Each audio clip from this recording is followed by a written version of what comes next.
நான் கதீரா பேசுறேன். ஒரு கிராமத்துல ஒரு விவசாயி இருக்காரு. அவர் வயல்ல புதுசா மக்காச்சோளம் விதை போட்டிருக்காரு. இந்த சீசன்ல நல்ல ஒரு விளைச்சல் இருக்கணும்னு மனசுல நினைச்சிட்டு இருந்தாரு. ஆனா தினமும் கொக்குகள் கூட்டமா வந்து தடன்னு இறங்கி எல்லா விதைகளையும் சாப்பிட்டு போயிடுது. விவசாயிக்கு கோபம் ஏற ஏற இதை இப்படியே விட்டா எனக்கு பயிரே கிடைக்காதுன்னு புலம்புறாரு. மாலையில அவர் பெரிய வலை எடுத்து வயல் நடுவுல போட்டு வைக்கிறாரு. இப்ப சிக்கிறதெல்லாம் சிக்கட்டும்னு சொல்லி தூங்கிட்டாரு. காலை எழுந்த உடனே வலையை பாக்குறதுக்காக ஓடி போறாரு. அதுல நிறைய கொக்குகள் சிக்கி கிடக்கு. அதோட ஒரு நாரையும் சிக்கி கிடக்குது. அந்த நாரை உடனே பேச ஆரம்பிக்குது.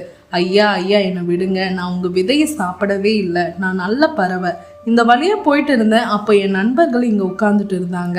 அதை பார்த்துதான் வந்தேன், என்னை மன்னிச்சிடுங்கன்னு சொல்லுது. நாரை சொல்ல சொல்ல அதை தடுத்து, பாரு நாரையே, நீ நல்லவனோ கெட்டவனோ எனக்கு தெரியாது. ஆனா நீ யாரோட நண்பன்னு தான் முக்கியம். விதையை திங்க வந்த கொக்குகளோட சேர்ந்து நீயும் சிக்கனையா?